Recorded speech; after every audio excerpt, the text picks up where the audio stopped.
They moved down the hill in a combat crouch, using the terrain for cover. The wounded woman saw them coming and tried to call out a warning, but her voice was too weak. Jack reached her first, catching her as she collapsed. "English?" he asked. "Yes," she gasped. "American? What's this? What happened here?" "This. Looking for someone. A woman. German scientist." She focused on Elise with obvious effort. "Is that her?" Before Jack could answer, gunfire erupted from the tree line. He dove for cover, pulling both women down with him behind a stone wall. Bullets chipped away at their protection, sending up puffs of rock dust. "I counted 6 shooters," Elise said calmly, like she was discussing the weather. 3 in the trees to our left, 2 in that barn, 1 in the hayloft. Jack stared at her. "How the hell?" "I can see the muzzle flashes. And I'm very good at spatial reasoning." She actually smiled. "I told you I can see patterns." "Okay then, genius. How do we get out of this?" Elise studied the terrain with those sharp eyes of hers, calculating angles and distances. "The barn is old wood, probably dry. If we could start a fire, create smoke cover. They'd have to reposition, giving us a chance to run." Jack finished her thought. He pulled a thermite grenade from his belt, one he'd been saving for special occasions. "This'll do it, but we'll have maybe 30 seconds before they adjust. Can you run with her?" He nodded at the wounded resistance fighter. "I'll manage. That's my girl." The words slipped out before Jack could stop them, but Elise just smiled and gripped the other woman's arm. Jack threw the thermite and the world exploded in white-hot fire. The barn went up like a torch, sending SS soldiers scrambling. Jack laid down covering fire while Elise half-dragged, half-carried the wounded woman toward the forest. They made it maybe 20 yards before Jack heard the crack of a rifle and felt something punch through his left shoulder. He went down hard, his Thompson flying from his hands. "Jack!" Elise screamed. "Keep moving." He tried to get up, but his left arm wouldn't cooperate. Blood was spreading across his uniform jacket in a warm, wet patch. "Get to the trees." But Elise was already running back toward him, the wounded woman forgotten. She grabbed Jack's good arm and hauled him to his feet with surprising strength. "You idiot," she hissed. "You wonderful, stupid, heroic idiot. I've been called worse." Jack gritted his teeth against the pain and forced his legs to move. Behind them, he could hear the SS soldiers regrouping. "Elise, listen to me. If they catch us, tell them I forced you to come with me. Tell them whatever they want to hear. Just stay alive. Shut up and run." They crashed into the forest with bullets snapping through the branches around them. Jack's shoulder was on fire, his vision starting to blur at the edges. He'd lost blood, too much blood. But Elise kept pulling him forward, her jaw set with determination. "There." She pointed to a rocky outcropping ahead. "We can make a stand there." "Make a stand with what?" "I dropped my weapon." Elise reached into Jack's jacket and pulled out his sidearm, a Colt 1911. "Then we use this. I'm a decent shot, believe it or not." "Of course you are. Is there anything you can't do?" "Apparently, I can't stop myself from falling for reckless American soldiers." Even through the pain and adrenaline and fear, Jack felt his heart do a stupid little flip. "Yeah, we should definitely revisit that topic later. It's a date." They reached the outcropping and Jack slumped against the rocks, trying to stay conscious. Elise checked his wound with practiced efficiency. "It went through," she announced. "You're lucky. No shattered bone, probably missed the major vessels." "Lucky?" "Right."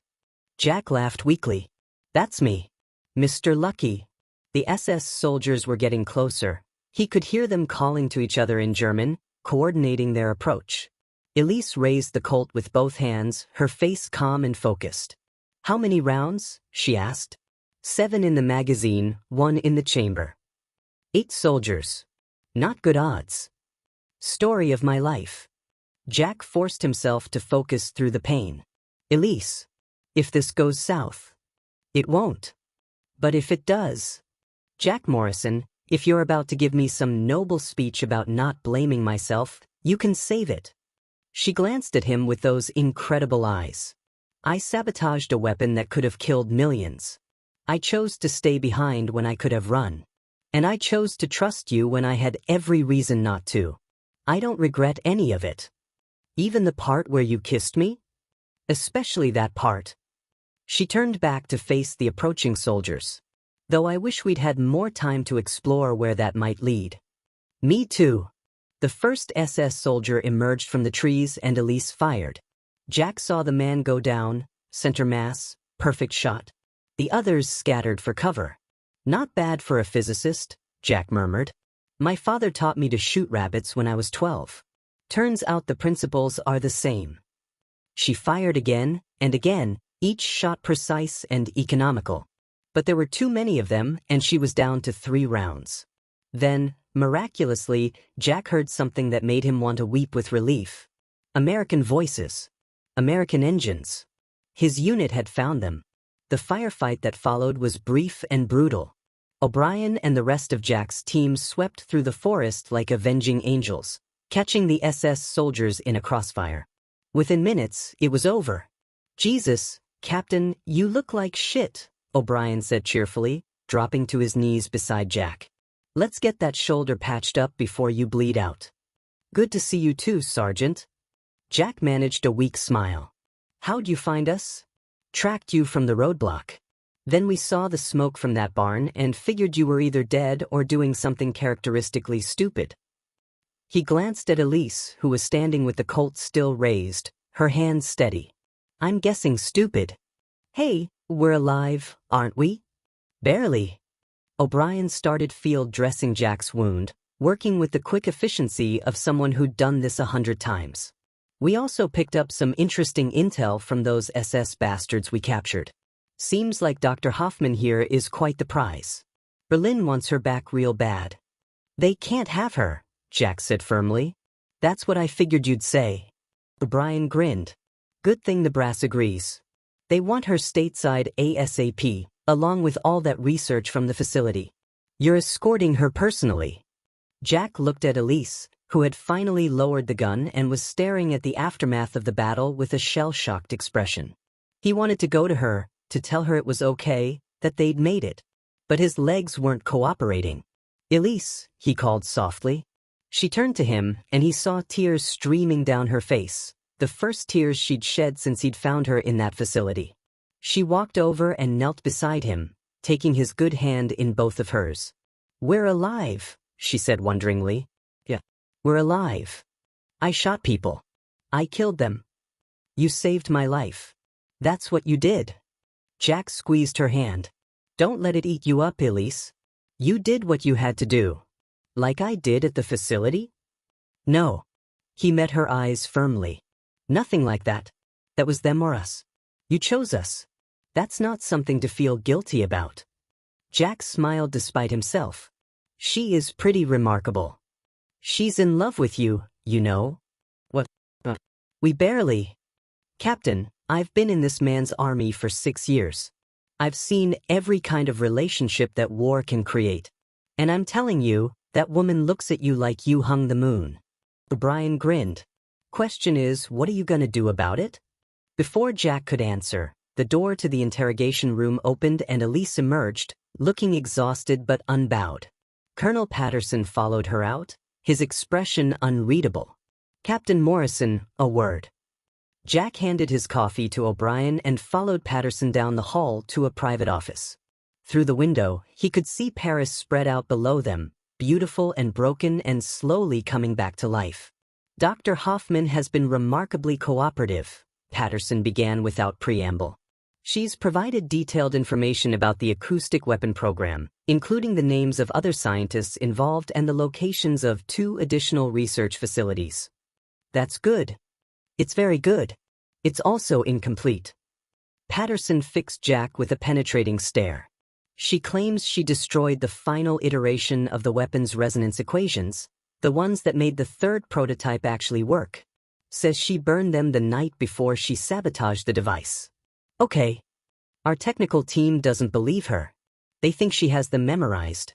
Those equations represent the culmination of 3 years of research by some of Germany's brightest minds. They're not something you just forget. Jack felt a cold knot forming in his stomach. What are you saying, Colonel? I'm saying that Dr. Hoffman is valuable to us precisely because of what's in her head. And I need to know if you can remain objective about her, Captain.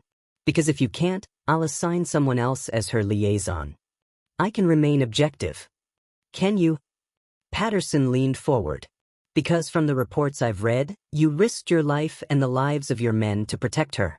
You engaged a superior enemy force rather than attempt escape or negotiation. Some might call that heroic. Others might call it compromised judgment.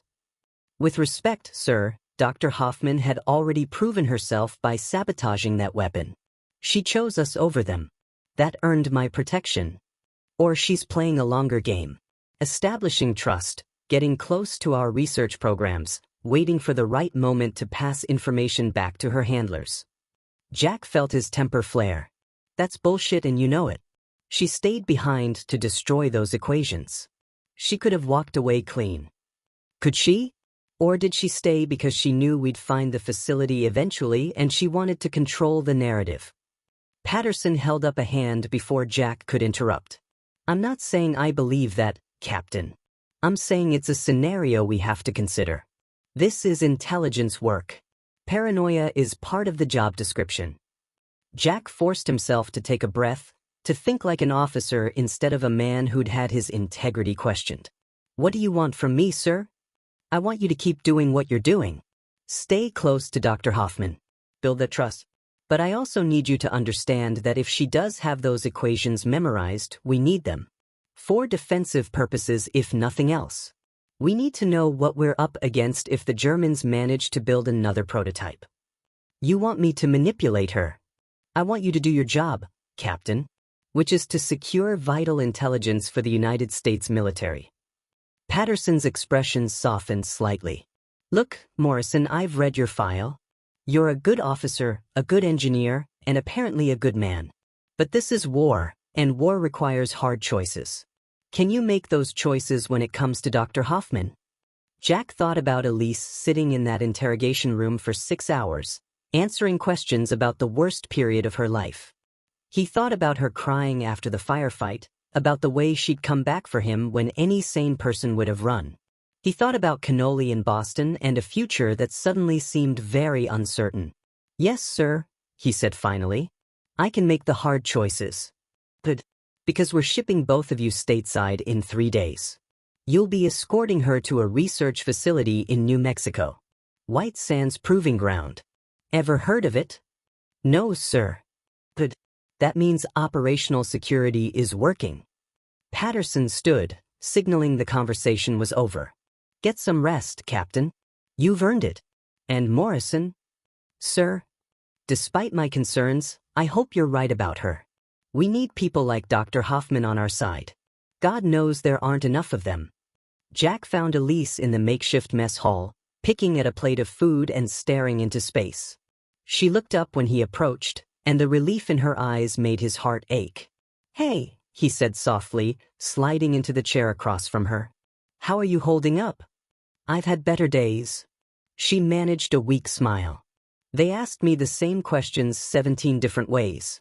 I think they were trying to catch me in a lie. Standard procedure. Don't take it personally. Oh, I'm not. I understand the need for caution. She pushed her food around her plate. Jack, there's something I need to tell you. Here it comes, Jack thought. The confession that Patterson was expecting. What is it? Elise looked around to make sure no one was listening, then leaned forward. Those equations. The final resonance formulas that made the weapon work. I told them I burned them. And did you? No. She met his eyes directly. I memorized them first. All 47 pages of them. Then I burned the papers. Jack felt like he'd been punched in the gut. Elise. I know what that looks like. But Jack, you have to understand. Those equations represent knowledge. Pure scientific knowledge about how sound waves interact with matter at resonant frequencies. Yes, they were used to create something terrible, but the underlying principles could also be used for good. Medical applications, construction, materials science. She gripped the edge of the table. I couldn't destroy that knowledge completely. But I also couldn't let it fall into the wrong hands. So you kept it in your head? Yes. And you haven't told the OSS? Not yet. I wanted to tell you first. Her voice dropped to barely a whisper. Jack, I need to know if you're on my side or theirs. It was the question Jack had been dreading.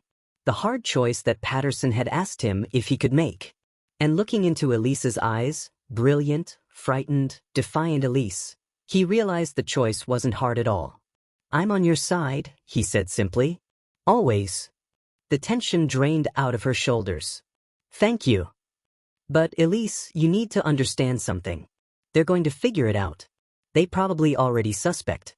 And when they do, they're going to pressure you, hard, to give up those equations. I know. So what's your play here? What's the endgame? Elise was quiet for a long moment, her physicist's mind clearly working through scenarios and probabilities. I'll give them the equations, she said finally. But on my terms. I want to be part of any research that uses them. I want oversight, ethical guidelines, the whole scientific process done properly. And I want it in writing that the research will be purely defensive and medical in nature. That's actually pretty smart. I learned from the best. She smiled at him. You said I get to choose what I can live with. This is what I can live with. Using what I know to help people, but never again to hurt them. Jack reached across the table and took her hand. Then that's what we'll do. I'll talk to Patterson, get you a lawyer if needed, make sure you have leverage in these negotiations. You do that. Elise, I told you. I'm on your side. She stood up suddenly and came around the table, and before Jack could react, she was kissing him properly this time, not the chaste brush of lips from the farmhouse, but a real kiss that made his head spin and his wounded shoulder completely forgotten. When they finally broke apart, Jack was dimly aware that the entire mess hall had gone silent. Well, he said breathlessly, that's going to be the subject of approximately 1 million rumors by morning. Good.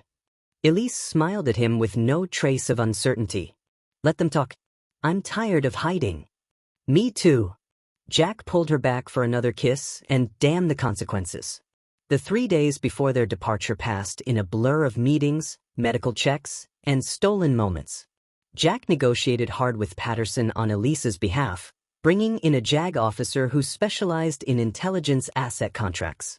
By the time they boarded the C-47 that would take them to the coast, Elise had a signed agreement guaranteeing her status as a cooperative scientific consultant rather than a prisoner, with full oversight rights on any research using her knowledge.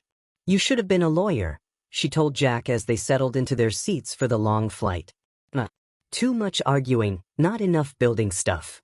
He adjusted his arm sling. Besides, lawyers don't get to blow things up nearly as often. That's a very specific career requirement. I'm a very specific kind of guy. They flew through the night, the drone of the engines providing a strange sort of privacy in the cargo hold. Jack dozed on and off, his head on Elise's shoulder, her hand in his. Somewhere over the Atlantic, she woke him with a gentle shake. Look. He lifted his head and followed her gaze out the small window. Below them, the ocean stretched endlessly, painted silver by the moon. But ahead, on the horizon, he could just make out the faint glow of lights. Is that America? Elise breathed. You're home. Jack looked at her face in the dim light, at the wonder and uncertainty and hope he saw there. Our home, he corrected gently. If you want it to be. I do. She squeezed his hand. I really do. They landed at a military airfield on Long Island just after dawn. From there, it was a whirlwind of processing, paperwork, and medical evaluations. Jack's shoulder was examined by 3 different doctors, all of whom told him he was healing well but needed to take it easy. Elise was interviewed by 2 OSS officers, a physicist from MIT, and someone from a government program so classified they wouldn't even give their name. Through it all, Jack stayed close, a steady presence that spoke volumes without saying anything at all. It was late afternoon when they finally got clearance to leave the base for a few hours of personal time before their train west. Jack borrowed a car from the motor pool, a beat-up Ford that had seen better days, and drove them into Manhattan. Where are we going? Elise asked, watching the city rise up around them with wide eyes. You'll see. He drove them to a little restaurant in Brooklyn, the kind of place that didn't advertise because everyone in the neighborhood already knew about it. Mama Vittoria's, with its red checkered tablecloths and the smell of garlic and tomato sauce so thick you could taste it in the air. Jack Morrison. The woman who emerged from the kitchen was built like a battleship and had a voice that could probably be heard in Jersey. Where have you been? Your mother has been worried sick. Hi, Mrs. V. Jack grinned and submitted to being hugged within an inch of his life. I've been busy. You know, the war and all. Bah, war.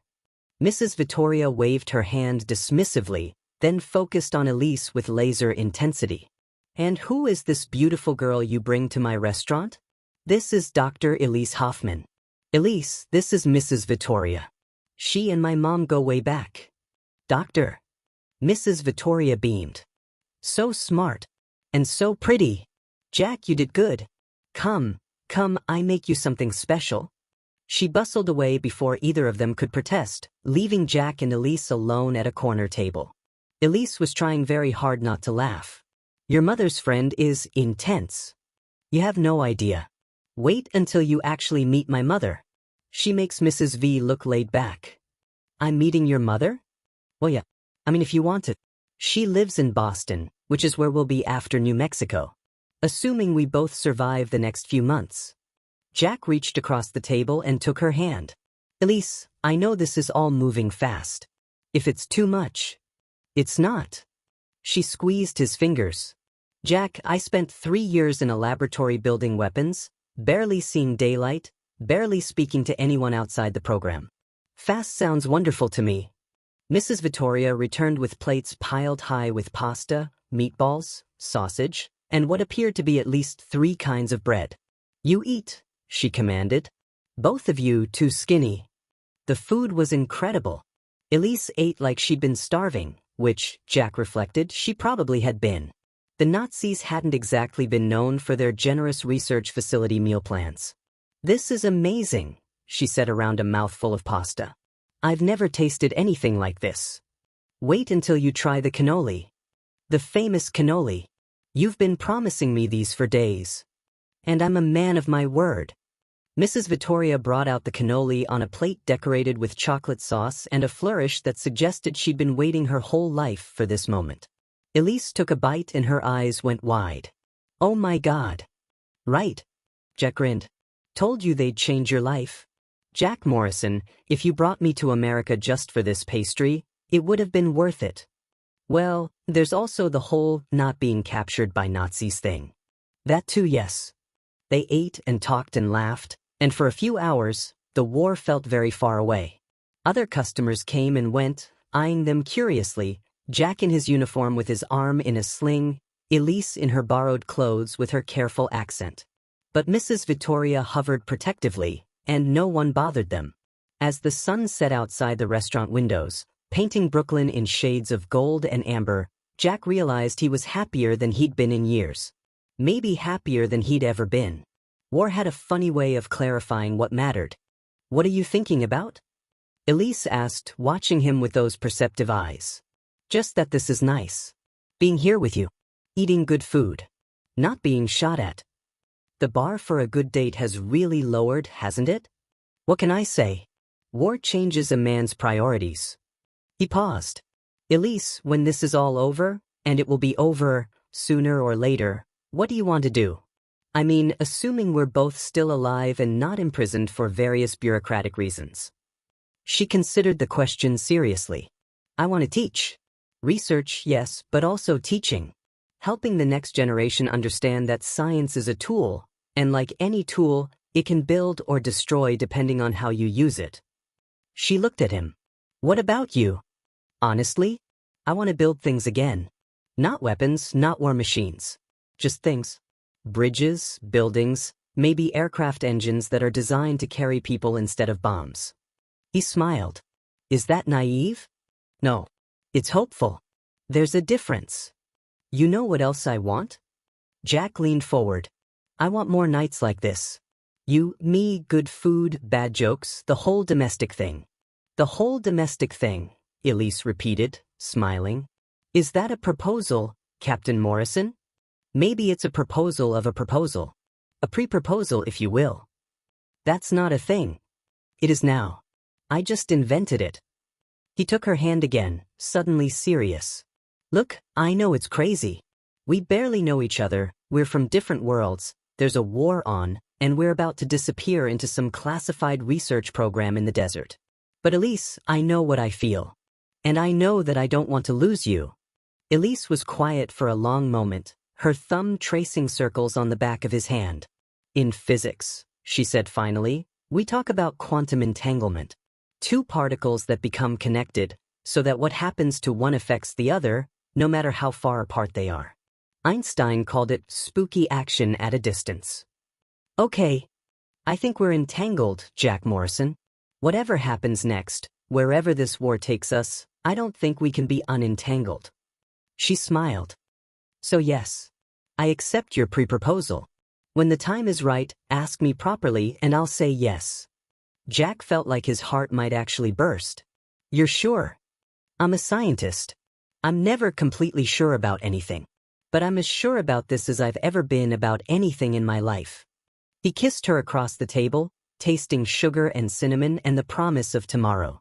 Mrs. Vittoria, watching from the kitchen doorway, made the sign of the cross and muttered something in Italian that probably translated to finally.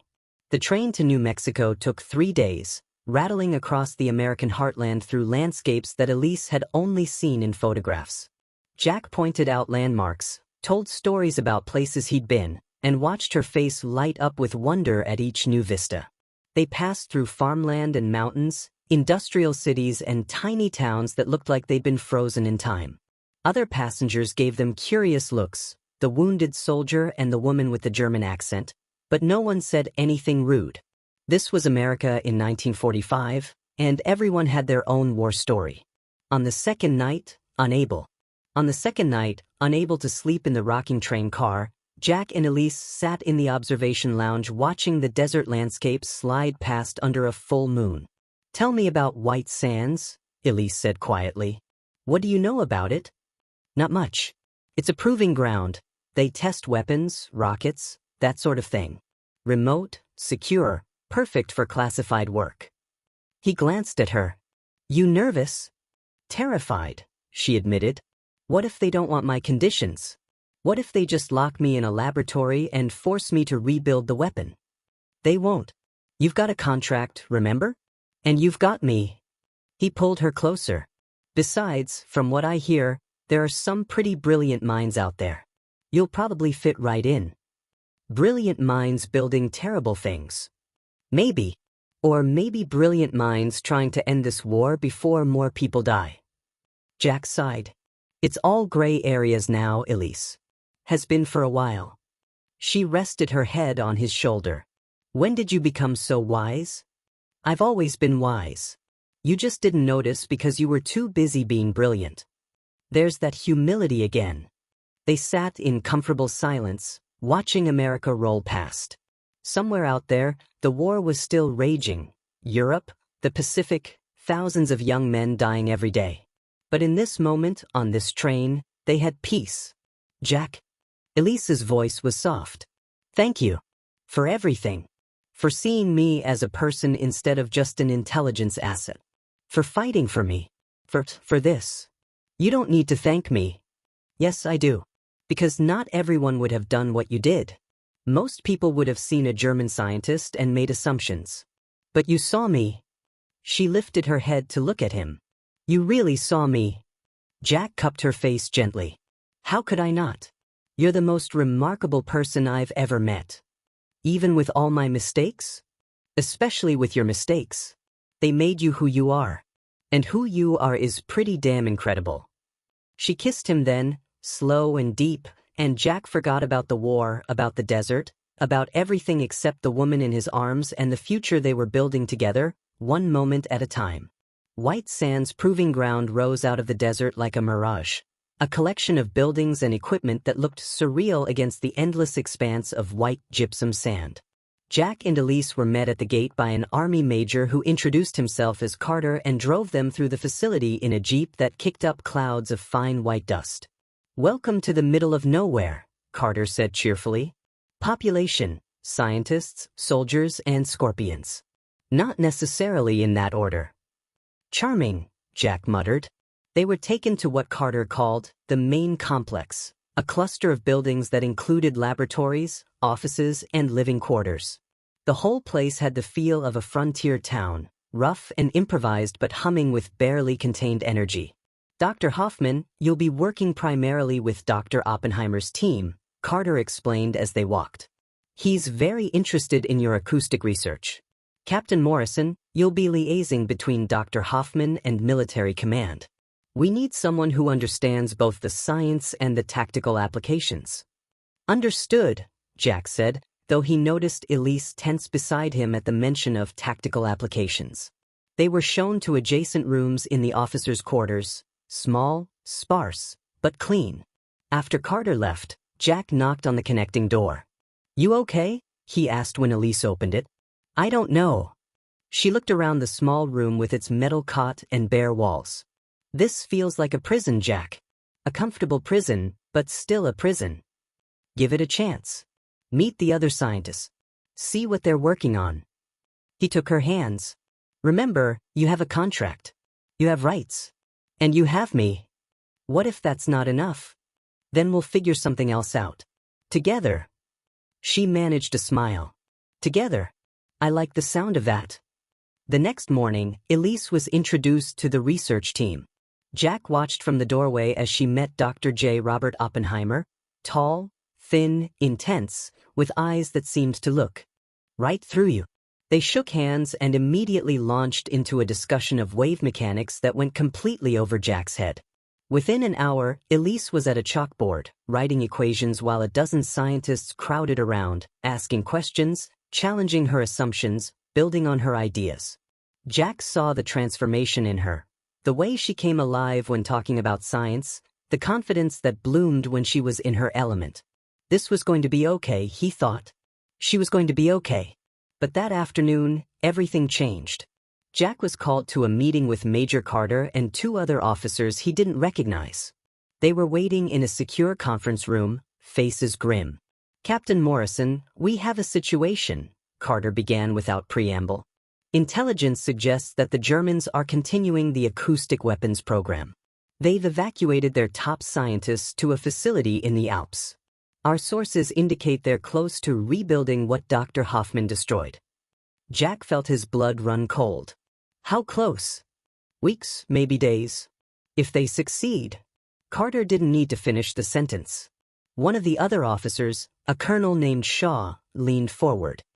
We need Dr. Hoffman to help us develop a countermeasure. Something that can neutralize the acoustic weapon if it's deployed.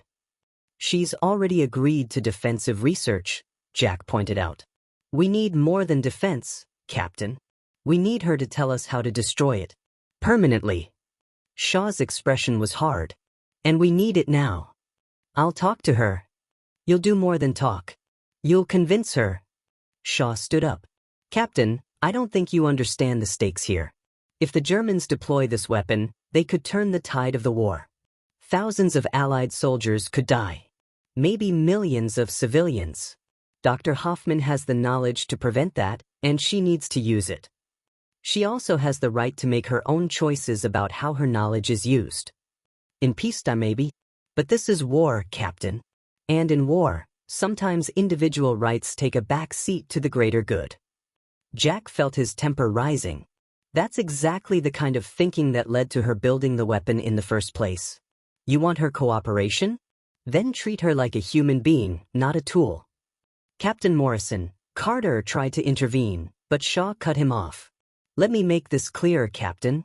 Dr. Hoffman will provide the information we need, either voluntarily or involuntarily. Your job is to make sure it's voluntary. Because if it's not, things will get very unpleasant for everyone involved. Do you understand? Jack understood perfectly. They were threatening Elise. And they were using him as the weapon. Yes, sir, he said through gritted teeth. I understand. He found Elise in her room that evening, poring over papers covered in equations. She looked up when he knocked, and her smile faded when she saw his expression. What's wrong? Jack told her everything. About the intelligence reports, about Shaw's threats, about the impossible position they were both in. When he finished, Elise was very quiet. "So they want me to help them destroy what I created," she said finally. "In a nutshell, yeah. And if I refuse? Then they'll make your life hell. Maybe worse than hell." Jack sat down beside her.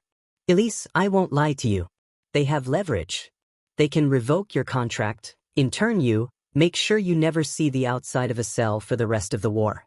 Or," he paused, "or you can work with them. Help them shut down the program for good. Save lives. By helping them kill people. By stopping a weapon that could kill millions." Elise stood up and walked to the window, staring out at the white desert. "Do you remember what you told me in Belgium? That I get to choose what I can live with." "I remember. I don't think I can live with building another weapon, Jack. Even one designed to destroy my first weapon. It's still contributing to the cycle of violence and death." She turned to face him. "But I also can't live with knowing I could have prevented mass casualties and chose not to. So what do we do?" She was quiet for a long moment, her brilliant mind clearly working through the problem.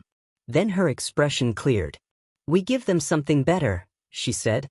"Not a weapon. A shield." "I'm listening." "The acoustic weapon works by creating resonant frequencies that tear apart matter.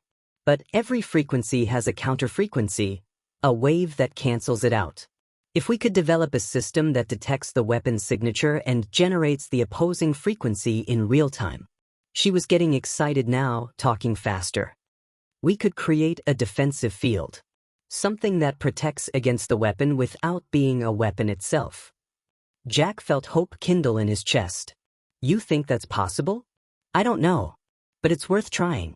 And it's something I can live with." She grabbed his hands. "Jack, tell them I'll cooperate.